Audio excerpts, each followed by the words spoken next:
nasty out. So I appreciate those of you that are here.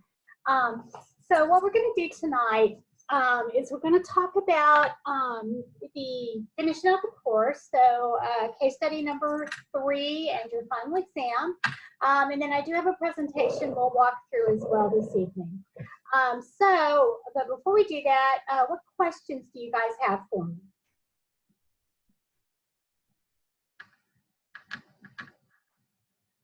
No questions? Awesome. All right, so let's go ahead and let me pull up. I'm going to minimize you guys for just a second. My laptop. Hang on, let me just move this over. And let me pull up the course real quick. And I'll do a share screen with you guys. Let's see. Share the screen. Share the screen. There it goes.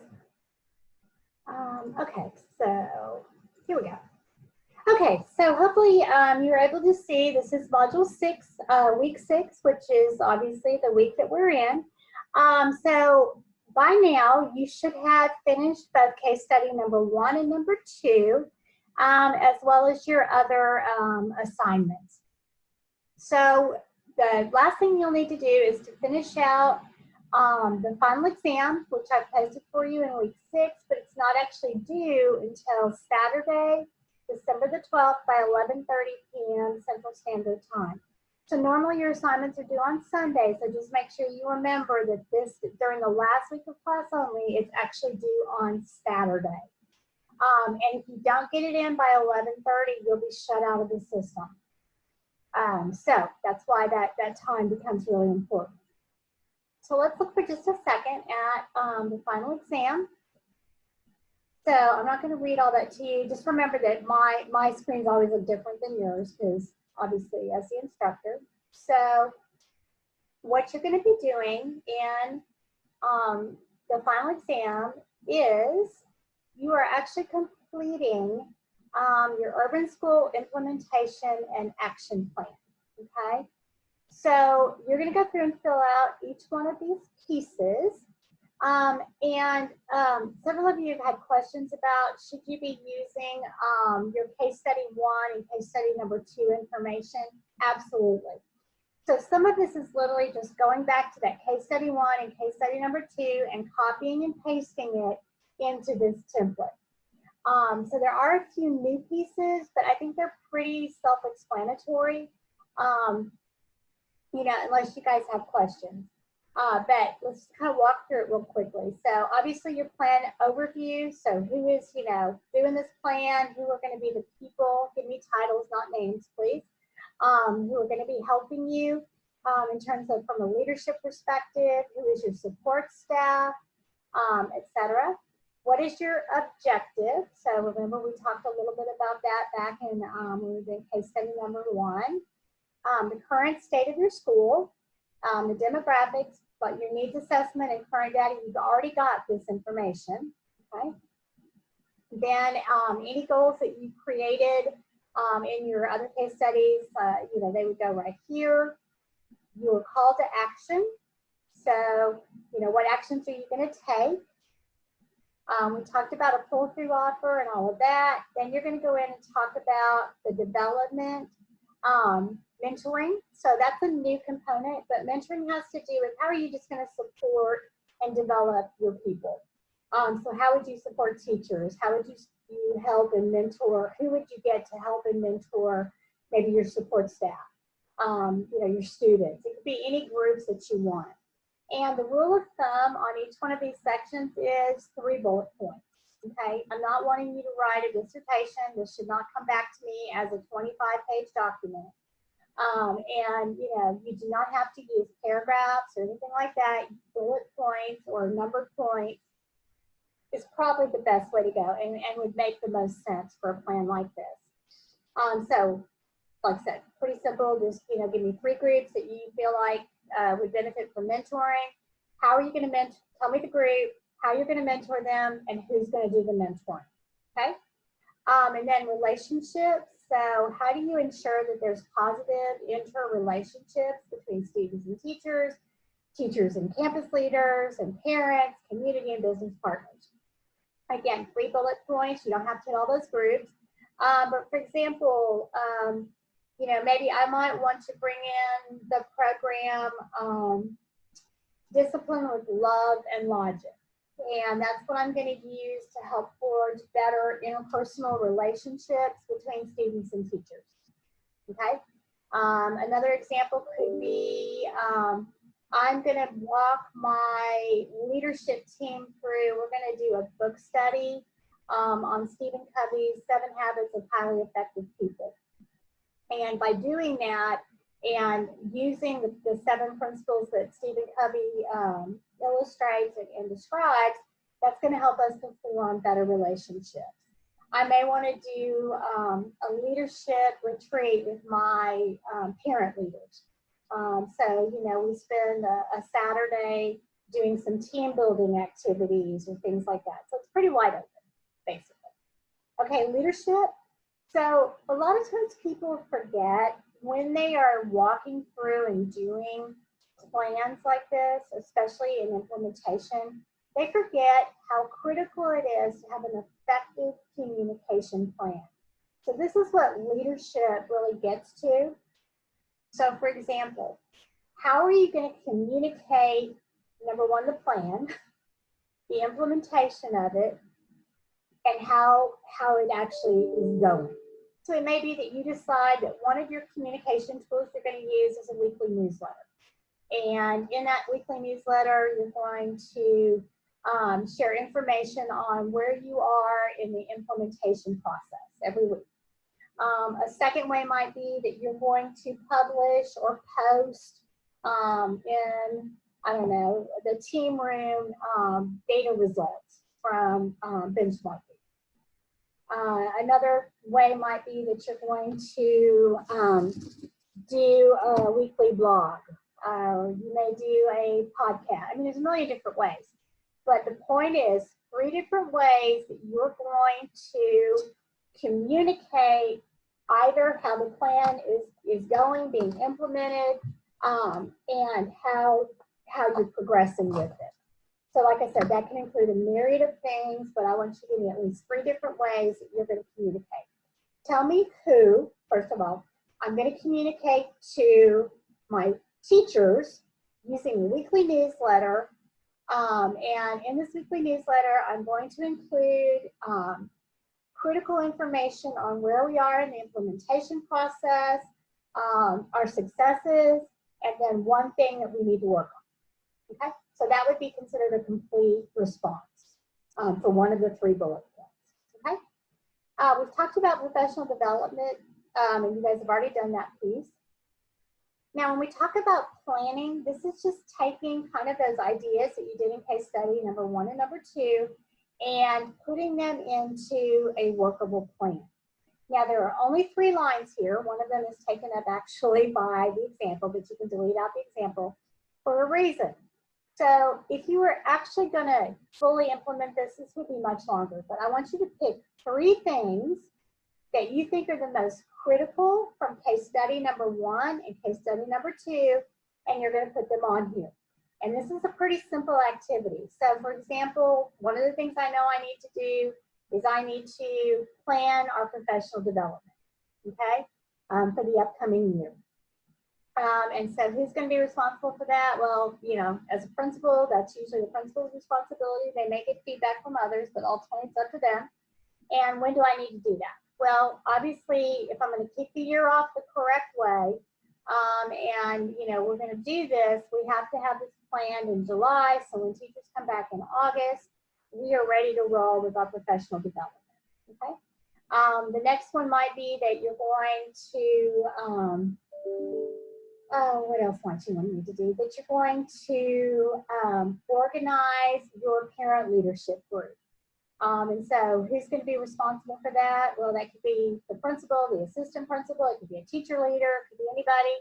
And we need to do that probably no later than August so we can get them ready to roll by September, that kind of stuff. You've done the budget, so that's all good. Then norms and expectations. So norms are those things that we believe need to sort of be held as sacred, that everybody understands and agrees on. So again, I'm only asking you to list 3 to 5 norms here, but it may be things like be on time. It might be willing to share, brainstorm without judgment. You know, if you don't know much about norms, just do a Google search. There's a million different norms out there, and you can just kind of look at that to decide what's most important. And again, only 3 or so. If you want to do 5, that's fine, but just do the ones you think would be most important. So, you know, I know a norm we always had was what is said here stays here, what is learned here is shared. That was always one of our norms. You can also tell me how you're going to get your team members to either collaborate to develop this, or how are you going to get them to buy in? So, you know, there's a lot of different techniques out there that can be used to get buy-in and stuff like that. And again, if you just do a Google search on norm development, you're going to find a ton of resources on how you can do this. Okay. Then I would come up with no more than 5, at least 3, but no more than 5, what you think are best practices that are teaching strategies that absolutely everybody's going to do. So I listed up here KWL charts. I'm pretty sure y'all know what KWL charts are, but if you don't, it's you know, what do you know? What do you want to know? What have you learned? So we expect those to be used in all of our classes. We're going to do professional development on it, and we're going to go in and observe and give teachers feedback. Another strategy might be that students are going to use the inquiry model. The teachers are going to teach new concepts using the inquiry model. And we're going to, again, make sure they have the resources. We're going to provide professional development. So give me a day and then tell me when you're going to go in or when, you know, there would be a time for observation and feedback for that. So there are no magic strategies. There's not a list of 20 that you can choose from. I mean, it really is what you think are the most important. I'm not going to be like, no, that's a bad strategy, because, you know, every strategy can be good or bad depending on how it's implemented. Okay. Then the last part is the summative evaluation of the plan. So just let me know how you're going to determine if this plan was effective. And I will tell you the easiest way to do that is you go back up here to your objectives and then to your goals. So what I would do is I would copy and paste my goals, put them down here. And so if my goal was to raise student math achievement in 4th grade by 3% by the end of the school year, I would list that. And then how would I know if that was effective or not? Simply to say that the state testing or the state assessment results will be reviewed and analyzed to determine if we raised our achievement scores by 3%. Okay, so you just kind of take the goal or the objective and tell me how you're going to measure it in very specific terms. Okay, which you should have done if you wrote it as a SMART goal in the first place. It becomes pretty simple. That's your summative evaluation. Okay. All right, makes sense? Questions, comments, concerns about that?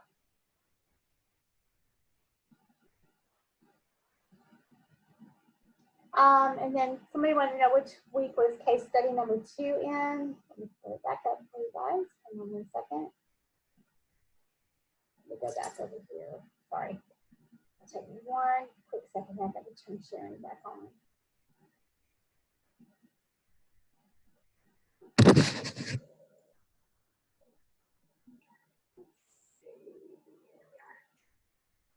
Okay, so I believe that case study number 2 is in week 3. Do I remember that right? Or was it week 4? Sorry, I went too far. Okay, case study number 1 is in week 3, so probably case study number 2. Hang on, sorry guys. Case number 2, I think, is in week 4. Let me look. Sorry, this all runs together for me too, guys. Yeah, there you go. So it's first posted. It's called the midterm. That's case study number 2. It's the midterm, and that was posted in week 4. Okay, so week 3 is case study number 1. Week 4 is the midterm or case study number 2. And then week number 6, I'm sorry, week number 5, excuse me. You see that? And then we get down here, week number 6 is the final exam or case study number 3.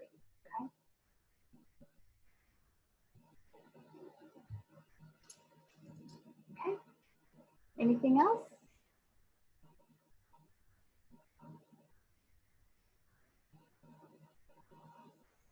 Okay, guys, and if we don't have any questions, let me pull up. I'm going to disappear here for just a second, and let me pull up tonight's presentation, and I'll do a screen share with you guys. Just 1 second.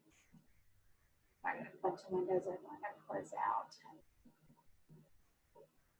Okay, there we go.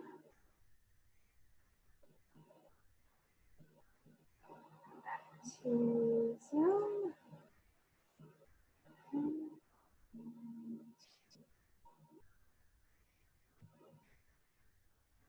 Share one more time. There we go. Sorry, give me a second. I have a lot of windows.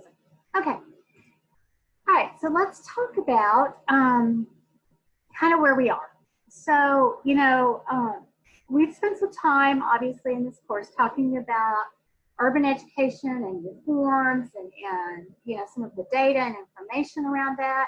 And in particular, how do you make an urban school as effective as other schools that have more resources, they have a quote, easier population to teach, etc.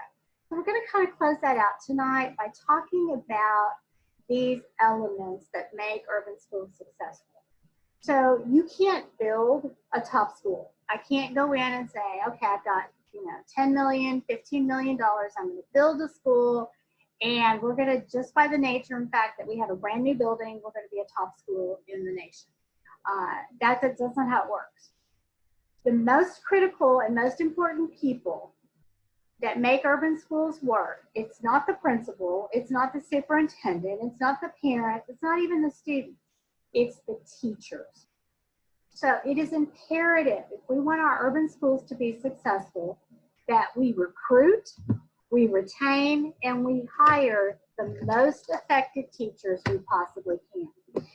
And not only do we need to recruit them, we also, as I said, we need to retain them. Because far too often, we take our best teachers and we put them into impossible situations with few resources, very little support, and we wonder then why they end up leaving us and going elsewhere. So there's a book, and I may have the title off just a little bit, but I think it's something like, if you don't feed the teachers, they'll eat the children. And it's kind of a weird book title, but I love the premise behind it because that is so true. We have to invest in our teachers, and we have to develop both that organizational trust with them, but also that relational trust, because they are the key to student success. We also have to understand too that urban education is sort of the popular hot topic right now, and it has been for a while. So we have to also really get everybody to understand that if we're going to be truly successful as a city or a state or as a country, we have to equip all of our children, and particularly our poor children, because unfortunately for them, education is oftentimes the only way out of poverty. And so when we fail one of our urban children and we don't educate them to the best of our ability and to their, to their benefit, then we are perpetuating, if not creating, generational poverty. So very, very important. We know too that the number of urban schools, as well as the number of students in our urban schools, is growing. So right now, urban schools have 24% of all of the schools in the United States. So we're right at a quarter are urban. They enroll 35% of our poor students across the country. They enroll 43% of our minority students. And the sad fact is that most fourth graders in our urban schools cannot understand and read a simple children's book. I'm not talking a chapter book. We're not talking about a, a fourth grade level book. We're talking a book that is like on the kinder first grade level. Most eighth graders cannot use math to solve a practical problem. So something as simple as you walk into a store, you want to buy something, it's $20, it's 25% off. So what does that mean? Well, it means that you're actually only going to pay $15 for it. That's a practical math problem. Most of our eighth graders cannot do that. More than half of our urban youth do not graduate high school in 4 years. They either drop out or they become what I used to call the perpetual freshman, and they don't graduate. So we have a 50% roughly non-graduation rate in our urban schools. Those that do graduate, though, unfortunately, are often ill-prepared for higher education and certainly in the workplace. I've been working with a student here at LSUS. I know her background, I know where she went to school, etc.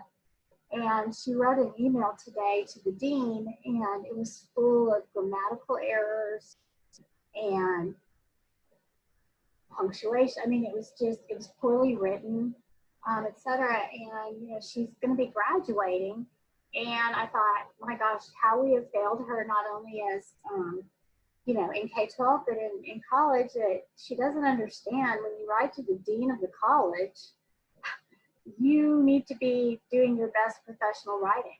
And I wish she had sent it to me so I could have helped her and given her some editing tips. But like I said, it's sort of a sad state of where we are in education.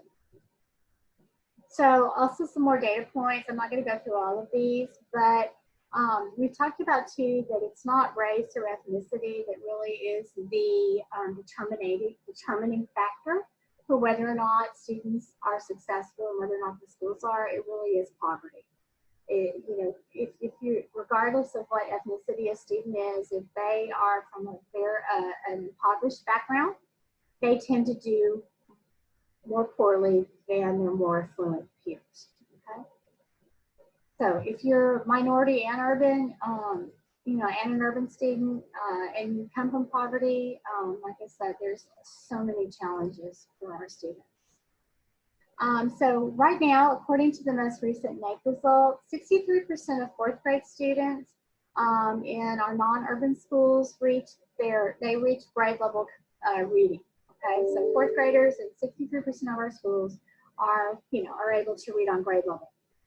In our urban schools, that number drops to 43%. So there's already a 20% gap in reading success between our urban and non-urban students. And then if you go to an urban school that is also high poverty, we lose another 20 points. So only 23% of our fourth graders who are in poverty and attend an urban school are able to read on grade level. So, just very disheartening, very discouraging.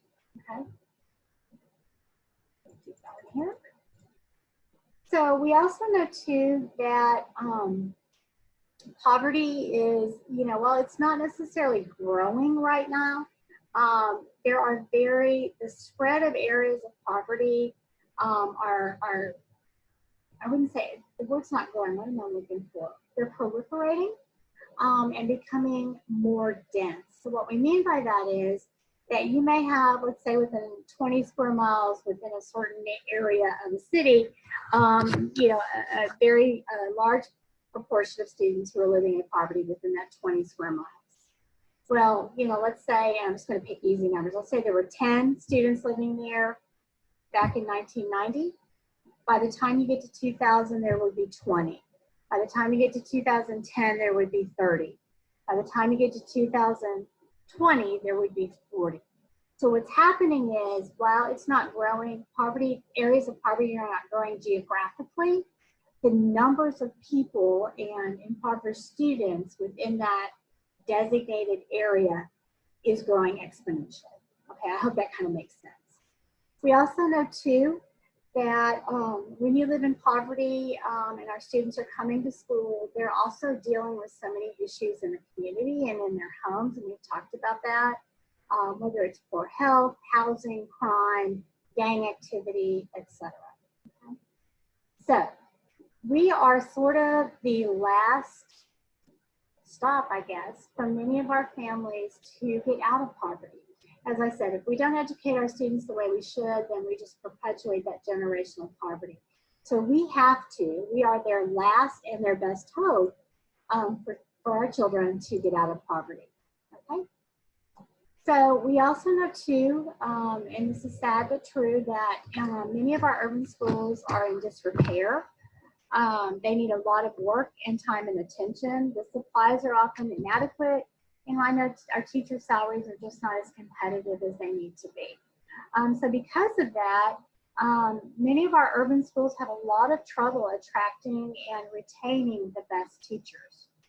The other really scary statistic is that in our urban schools, 39.5% of our science teachers actually majored in or minored in science, and 34% of our math teachers have a major or minor in math. That's appalling, guys. How do you teach students effectively, in mathematics, particularly when you get into the upper elementary grades, middle school and high school, if you yourself are not pretty proficient at math? So like I said, it's very disturbing. Then if you add in the poverty element, so if you're in an urban school with 50% or more of their students are poor, 45% of the math teachers have little to no math background. We also know too that large bureaucracies just really have a challenge when it comes to managing our urban schools. And I will tell you, I worked in a very huge bureaucracy, and sometimes the system was the hardest thing to deal with. It wasn't the students, it wasn't the parents, it wasn't the teachers, it wasn't all of the challenges of lack of facilities, poorly repaired buildings. It was navigating the bureaucracy to do some very simple things. So, you'll also see a lot in urban schools, there's a very high turnover rate of superintendents. The average urban superintendent is lucky if they're there 2 to 2.5 years.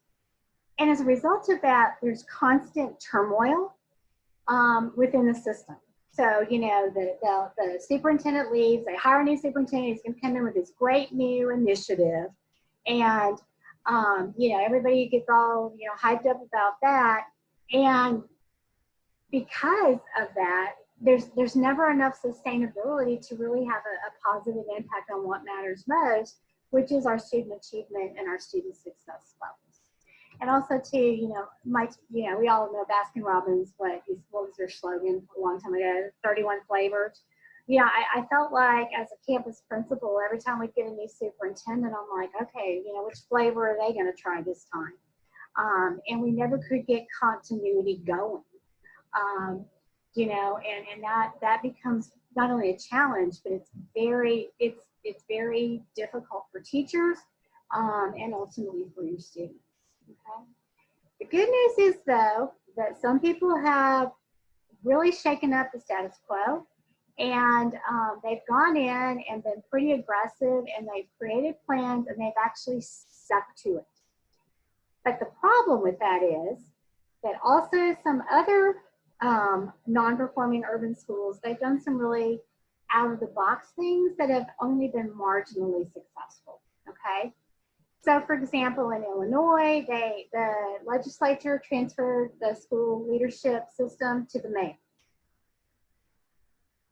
Is that a good thing? Is that a bad thing? I mean, I think it depends on your perspective, but generally mayors don't have a lot of educational background or don't know much about how to effectively educate students. So we'll see. Some districts have hired non-educators to come in. Others have just shut down the schools, and then they reconstitute them with a brand new staff. Other strategies like charter schools, contracting, and vouchers, they rely on that market principle of competition and choice. But the truth of the matter is, for a lot of our urban families, they don't really have choice because they're limited by transportation or by other barriers. So you know, parents like, oh my gosh, I live, you know, in South Dallas, but I really want my child to go to, have a voucher, so I really want my child to go to Hockaday, which is the premier private school in Dallas for girls. But the parent has no way to get their child there. And even if they can get them there, the voucher is not going to cover the cost of the uniforms, all the extracurricular fees, etc. So while these sound promising maybe on paper, there's still so many barriers that people fail to address for the family. We also know too, and this was always one of my favorite sayings, it got me in trouble a lot, but I still believe it and stand by it, but compliance does not equal excellence. I cannot tell you, particularly as a principal, how many times we would get the new edict or rule from, you know, administration. And, you know, we were all threatened with our jobs and other things if we didn't comply. Oftentimes, if not most of the time, whatever the edict was, it was not in the best interest of the students. So, you know, for example, I may have shared with you guys, you know, you must use the district curriculum. You know what? The district curriculum was terrible. It did not cover what the students needed to know. It wasn't aligned, it wasn't unpacked, and it was definitely not aligned to the assessment. So we chose not to follow the district's curriculum. We created our own curriculum. And I got in trouble over that several times until the results came out. And my students their scores went through the roof. So sometimes, you know, when you work in an urban school, and I'm not necessarily advocating rebellion or mutiny, but at the same time, all that really matters at the end of the day is the results. And so, you know, my thought always was that if what I'm doing is moral, ethical, and legal, and I can show you how this has benefited the students at the end of the day, give me some grace in the middle. But like I said, that takes a very strong leader and someone who is basically willing to put everything on the line. Okay. So, like I said, you can read through this. I'm not going to go through it, but you know, micromanagement can be the death of any school, particularly our urban. We also know too that in an ideal world, that we would allow schools to be self-governing. Because those closest to the problems and the issues should be the ones who are resolving them. So whether or not that happens, I don't know, we'll see. So when we talk about reform, it all starts and ends with teachers. We have to make sure that we have high standards for our teachers. And when possible, only hiring teachers who have an academic major in the subjects that they're going to be teaching. We also want to make sure too that we are really transparent in our sharing and use of data and information. And that includes with our teachers as well as our students, etc. We also need to make sure too that we continue to be strong advocates for the schools, so that particularly we can make sure that we have the resources needed. Hush. My dog only does this when I'm on a Zoom meeting. I don't know what his deal is.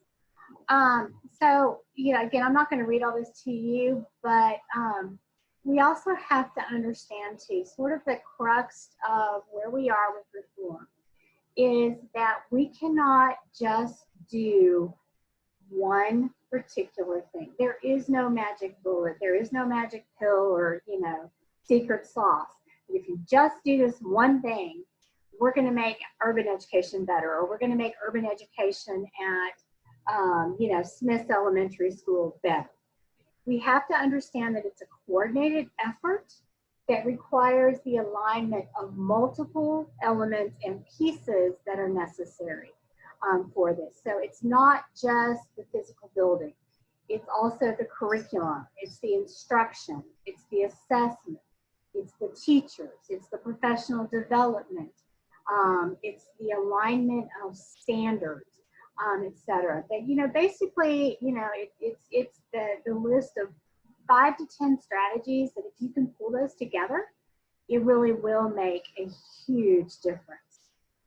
Now, if you're looking for models, and I'm not going to go through all this with you, there's a lot of data in here, but basically, you know, one of them that I've highlighted is Union City, New Jersey. It's a very poor community. They have a 60%, their unemployment rate, excuse me, I said that wrong, is 60% higher than everybody else's in the nation. 75% of their students are second language learners. 25% of the students and their families are undocumented, so there's always that fear of deportation. And, you know, talk about bad, you know, just like I said, for every stereotype, when we think of an urban school, Union City, New Jersey fit that archetype. But after a lot of work and all of that, they have now approaching a 90% graduation rate, which is higher than the national average. And of their graduates, 75% of them have actually enrolled in college and actually have many students in the Ivy League schools. So if you're looking for a model to emulate, I would encourage you to do some research on Union City. Okay? Another one too is Montgomery County, Maryland. Another good one. So, like I said, there's not that magic list or that magic bullet, but there are some basic things that if you want your school to be successful, if you can pull these 8 things off, you're probably have a pretty good shot at making very strong improvements. So, collegiality and collaboration amongst teachers, okay? So, what does collegiality mean? I think we all know that's basically how well do they get along, is there mutual respect, and et cetera. But we also have to make sure too that we allow our teachers time to collaborate and work together. This work is hard, it's exhausting. But when we collaborate, we can work smarter and not harder.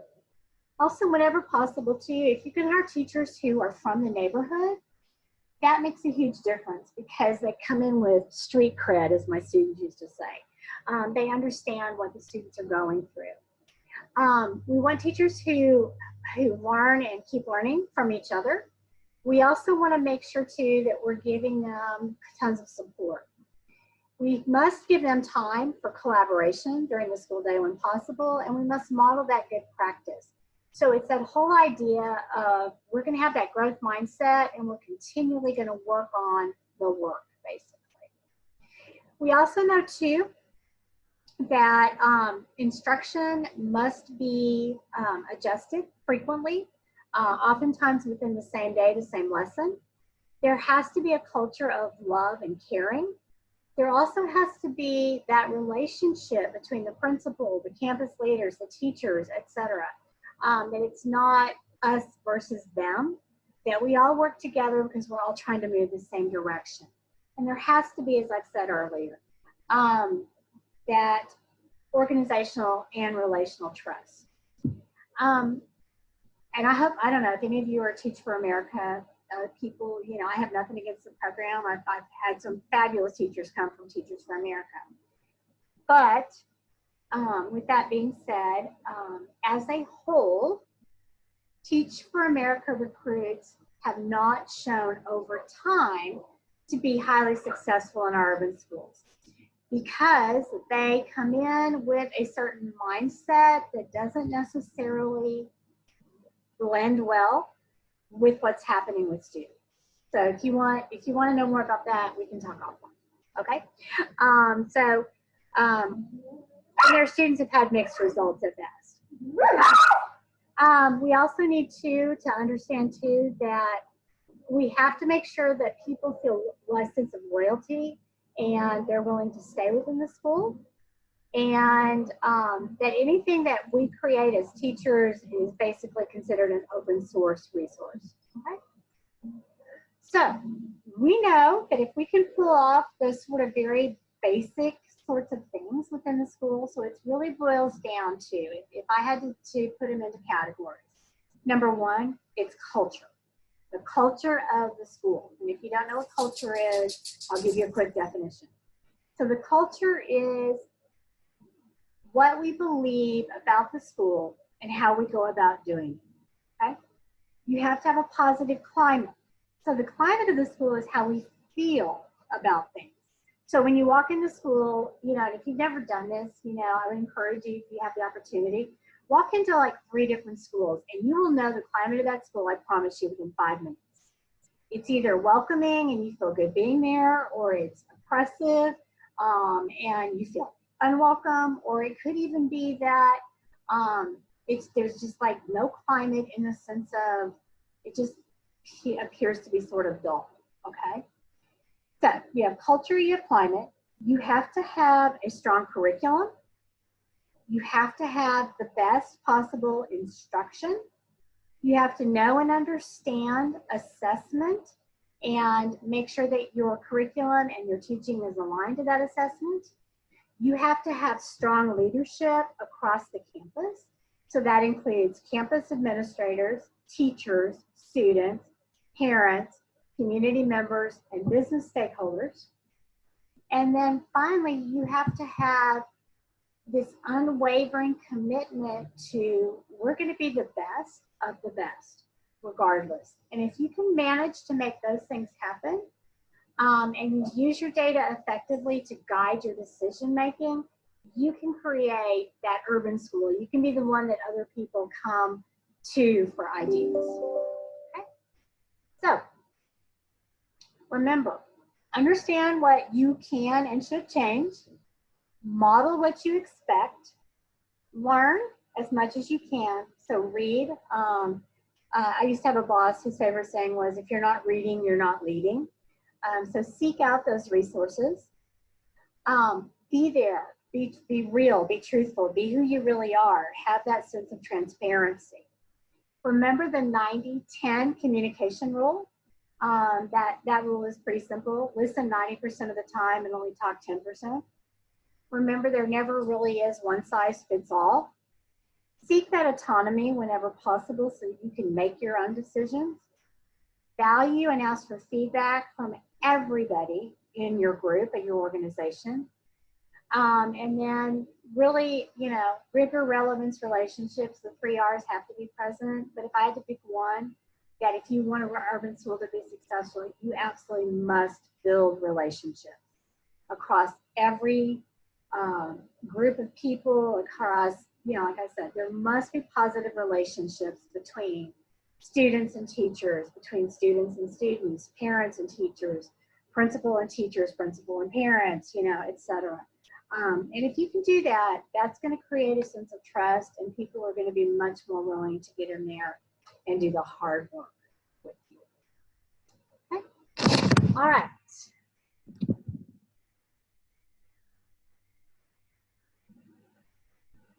Oh, Stacey, I'm sorry. I'm not trying to make you feel inadequate. I'm just telling you what the research says.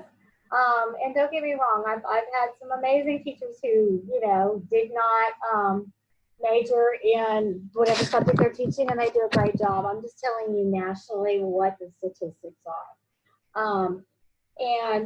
I also am someone who has a degree in special education, and I know from experience, as well as my degree, that because special ed teachers teach all content areas to students, and they're trained that way, they are very well prepared in most cases to teach whatever subject it is. And remember too, when we talk about these statistics, it's things like in high school, having someone trying to teach, I don't know, pick a course, trigonometry, and they don't have a background in math, that's pretty hard to do. I have a very strong math background, even though I didn't major in it. I used to tutor in calculus 1 and 2 in college to make extra money. And during the pandemic, and my granddaughters were home from school. And so my oldest granddaughter, she's a 4th grader, was really struggling with her math. Well, I took calculus. I know math. I'm pretty good at math. I couldn't help her. I mean, the whole new, what do y'all call it? The new math, the way that it's done now, I don't know how to do that. I know how to teach you to divide, to carry, your numbers and, and all that. And she's drawing boxes and doing all this. And I'm like, oh my gosh, I do not understand how Common Core math is taught at all. I understand. I really do. I'm not trying to say that, remember, there's exceptions to every rule. I'm just giving you what the national statistics are. So I hope that makes you feel better. Okay. Comments, questions, concerns?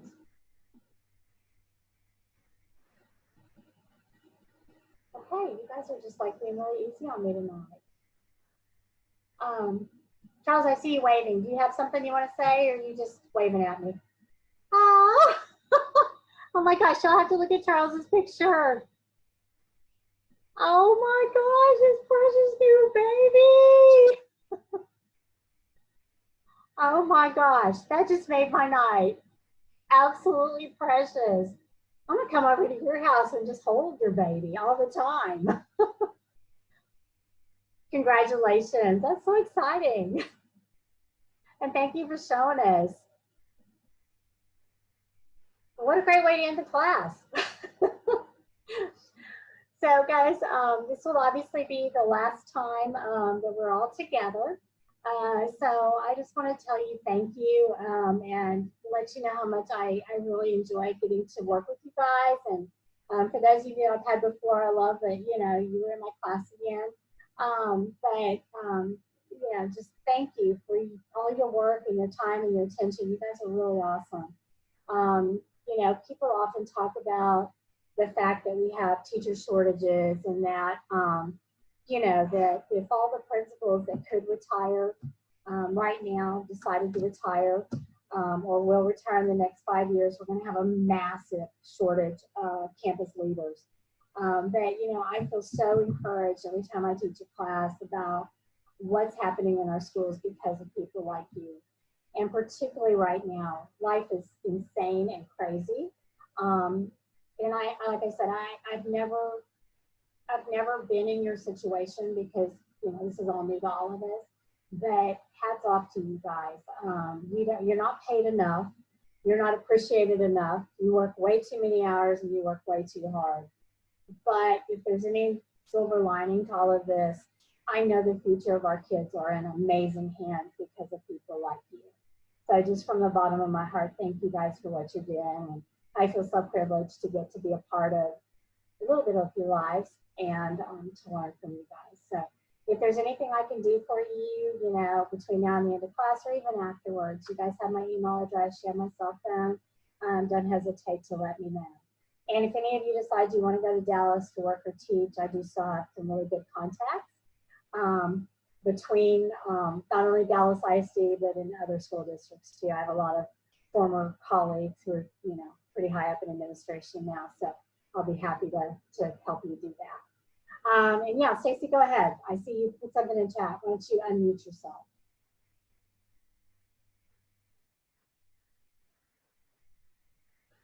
Okay, I'm going to do this and ask her to unmute. Okay, Stacy, what do you want to say?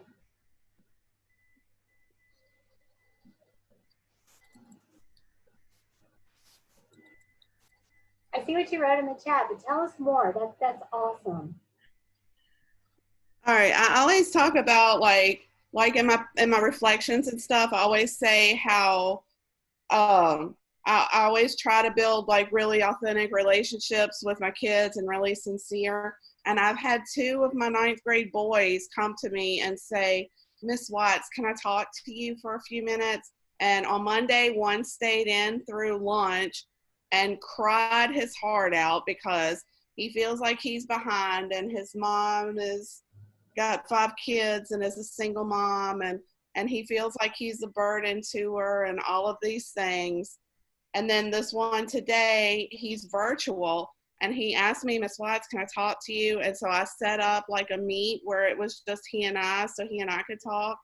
And he's like, his mom is in Mississippi and he lives with his dad and his stepmom and his dad's a truck driver and he's never home and he wants to go back to live with his mom and he's like bawling. And he's been virtual all year. Like I've literally never seen this kid face to face because I'm high school, we're 9th grade. He wasn't there last year.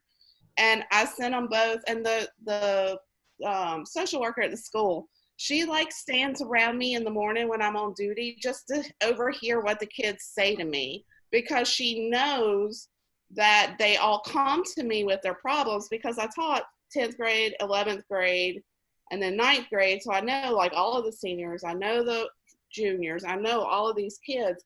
And she said, you just need to do my job. And I said, no, I couldn't do your job.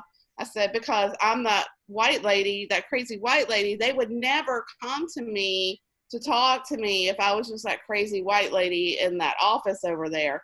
But because we have interaction all the time, it's different and they feel more comfortable with me. So, and actually the one Monday I sent to the school counselor or the social worker, and he told me don't ever send him to her again. He'd rather talk to me. So I told her today, I said, I think I went in the wrong line of work. Tracy, thank you for sharing that. That just makes my heart feel good.